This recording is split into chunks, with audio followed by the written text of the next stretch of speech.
Buckle up, sports fans. It's time to take a trip down memory lane and revisit every NFL first overall pick since the turn of the millennium. We're gonna dig into the archives and see what became of these high-profile players and find out if they lived up to the hype or if they crashed and burned like a souped-up sports car on a hot summer day. From potential superstars to colossal busts, we're gonna cover it all. So grab your favorite football jersey and let's see what happened to every number one overall pick since 2000. The NFL Draft. It's like Christmas morning for football viewers. We get to unwrap shiny new prospects and speculate on how they'll fit in with our favorite teams. And at the very top of the draft board sits the most coveted prize of them all, the number one overall pick. But as any seasoned football fan knows, being picked first doesn't guarantee success. Many number one picks end up being more like coal in a stocking than a shiny new toy. Take Courtney Brown, for example. The defensive end out of Penn State was the Browns' top pick in the 2000 draft. With a promising rookie season under his belt, 4.5 sacks in 16 games, it seemed like Cleveland had struck gold. But it wasn't meant to be. Injuries plagued Brown throughout his career, and he never played a full season after his rookie year. His final sack count? A measly 19 over 6 seasons. Then in 2001, we've got Michael Vick, who was selected by the Atlanta Falcons. Vick, the mobile quarterback out of Virginia Tech, changed the game from the moment he stepped onto the field. With 4 Pro Bowl selections and a near Super Bowl run in 2004, Vick looked like he was headed straight for the Hall of Fame. But then, like a blitzing linebacker, tragedy struck. Vick was caught up in a dogfighting scandal that landed him in federal prison and kept him out of the league for 2 long years. But even when he came back, Vick's career was never quite the same. Still, he managed to rack up over 22,000 passing yards, 6,100 rushing yards, and a combined 196 touchdowns over 13 seasons. Next up, we've got David Carr, the quarterback out of Fresno State, who was the first pick of the expansion Houston Texans in 2002. And let's just say, his career didn't exactly take off like a well-thrown spiral. Getting sacked a whopping 76 times as a rookie certainly didn't help matters. Over 10 seasons, Carr threw more interceptions than touchdowns and ended up as a journeyman quarterback with a career passing rate of 74.9. Coming to 2003, Carson Palmer was picked by the Cincinnati Bengals. Carson Palmer, the USC sensation, led the Cincinnati Bengals back to the playoffs after a 15-year drought. But hold on to your helmets, because Palmer was not one to be messed with. He once threatened to retire if the Bengals didn't trade him, and they eventually sent him to Oakland before he landed in Arizona for his final 3 seasons. Despite the drama, Palmer racked up over 46,000 yards passing and nearly 300 touchdowns. Fast forward to 2004, and we've got a real game changer. Eli Manning, the Ole Miss superstar, was selected by the San Diego Chargers, but he wasn't having any of that West Coast life. He refused to play for them and was eventually traded to the New York Giants, where he led the team to 2 Super Bowl victories and nabbed 2 MVP trophies. Impressive, right? Well, if you take away those Super Bowl wins, his career was solid but not exactly spectacular. He had a mediocre win-loss record and 244 touchdown passes, but still managed to retire after the 2019 season as a top 10 all-time passer with over 57,000 yards. Now let's talk about Alex Smith from the 2005 draft. He struggled early in his career with the San Francisco 49ers, but found his footing when Jim Harbaugh arrived in 2011. Unfortunately, a concussion sidelined him in 2012, and Colin Kaepernick took over as the team's starter. Smith was then traded to the Kansas City Chiefs, where he thrived for 5 seasons before heading to Washington. In 2018, he suffered a gruesome leg injury that almost cost him his limb, but Smith is not one to give up easily. He missed the 2019 season but has plans to play again. Meanwhile, in the 2006 NFL Draft, the Houston Texans selected Mario Williams, the dominating defensive end out of North Carolina State. Williams was a force to be reckoned with on the field for his over 11-year career, mostly with the Texans and Bills, terrorizing quarterbacks and racking up a whopping 97.5 sacks over his 11-year career. He was a Pro Bowler, a first-team All-Pro, and a nightmare for opposing offenses. But then in 2007, we had JaMarcus Russell drafted by the Oakland Raiders. The quarterback out of LSU had all the talent in the world, but couldn't seem to put it together on the field. He held out during his rookie season with the Oakland Raiders and ended up starting just one game that year. That's right, one game. His career spiraled downhill from there, and he was out of the league after just 3 seasons. With only 4,083 yards passing, 18 touchdowns, and 23 interceptions to his name, Russell is widely regarded as one of the biggest draft busts in NFL history.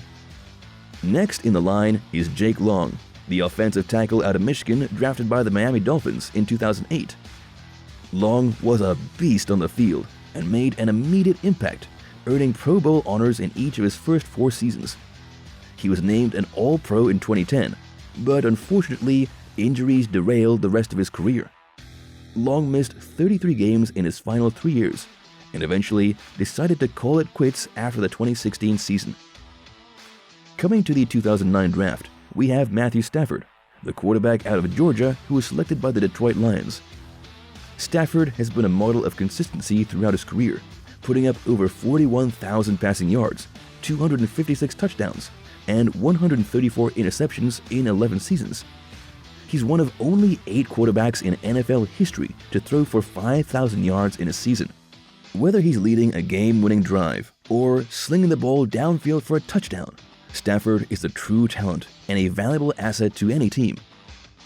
In 2010, we got Sam Bradford, the promising QB out of Oklahoma, who landed with the St. Louis Rams. He showed some serious potential in his rookie season, but injuries just wouldn't leave him alone. After bouncing around between 4 different teams, Bradford sat out the entire 2019 season, leaving him with less than 20,000 career yards passing. Moving on to 2011, we have the one and only Cam Newton, drafted by the Carolina Panthers. This physical specimen was a beast early in his career, both passing and rushing like a madman. He even led the Carolina Panthers to an NFC championship and snagged league MVP honors in 2015. But, as fate would have it, injuries piled up and started taking their toll. Cam only played 2 games in 2019 before getting released by the Panthers in March. In 2012, Andrew Luck was the golden boy for the Indianapolis Colts, taken over after Peyton Manning left for Denver, and he did show off his skills and worth on the field. But injuries had other plans for Luck, causing him to miss half of the 2015 season and all of 2017. In a shock to Colts fans everywhere, he announced his retirement after their 3rd preseason game in 2019. Let's switch it up with 2013's draft pick, Eric Fisher, an offensive tackle out of Central Michigan, who landed with the Kansas City Chiefs.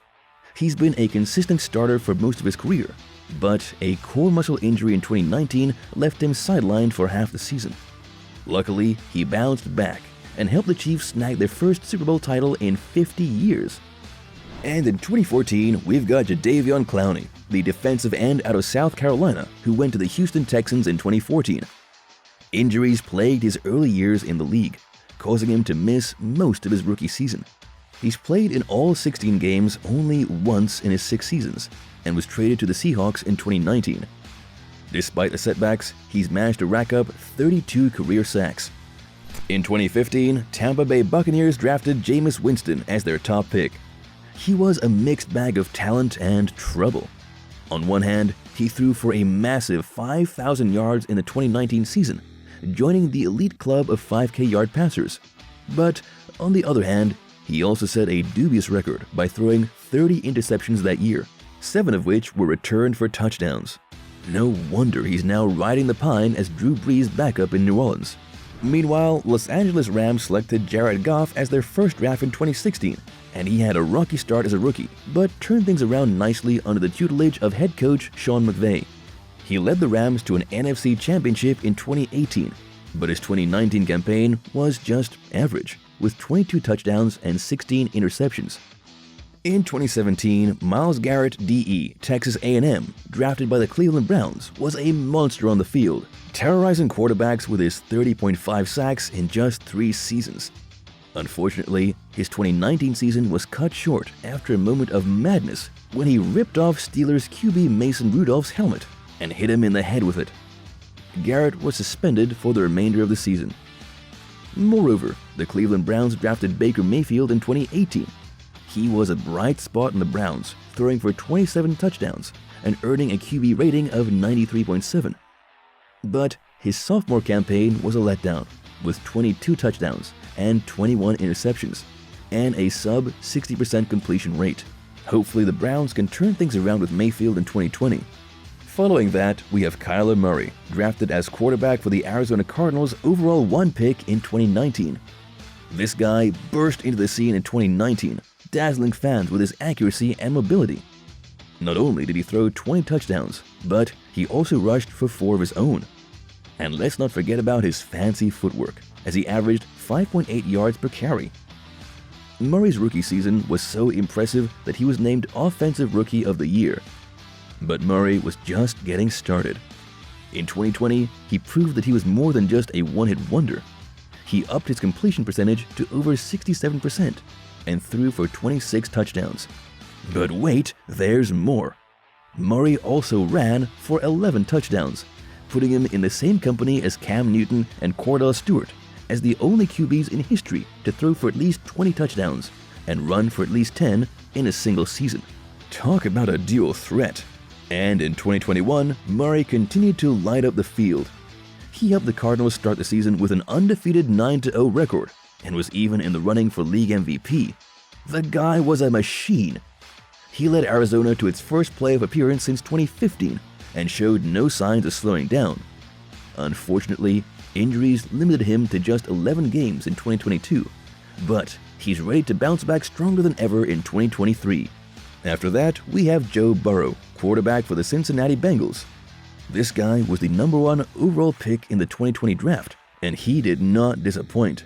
He led the league in passing before suffering a season-ending injury, but not before he managed to complete 65.3% of his passes for over 2,600 yards and 13 touchdowns.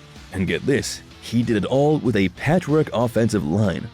Talk about impressive. But Burrow wasn't done yet. In 2021, he won Comeback Player of the Year and led the Bengals to their 3rd Super Bowl appearance in franchise history. He even earned his first Pro Bowl nod.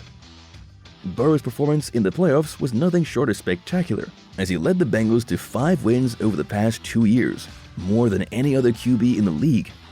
This guy is a force to be reckoned with. Up next, we have Trevor Lawrence, a quarterback as the #1 overall pick for the Jacksonville Jaguars in 2021. This guy had a solid rookie campaign, but he hit his stride in his 2nd year. He threw for more touchdowns than interceptions and led the Jags to their first division title in 5 years. And this is just the beginning. Lawrence has the potential to become one of the league's elite QBs, and we can't wait to see what he'll do next. In 2022, we have Travon Walker, outside linebacker for the Jacksonville Jaguars. This guy was the most recent #1 overall pick, and he's already making a name for himself. He had a solid rookie season with 3.5 sacks, an interception, and a forced fumble. And let's not forget about that half sack he got against Justin Herbert in the wildcard round. This guy is a beast. So, with the harsh reality of the #1 overall pick, will the next lucky player be a star or a dud? Only time will tell. But until then, we'll keep unwrapping those draft picks and crossing our fingers for the best. Leave a comment and don't forget to subscribe.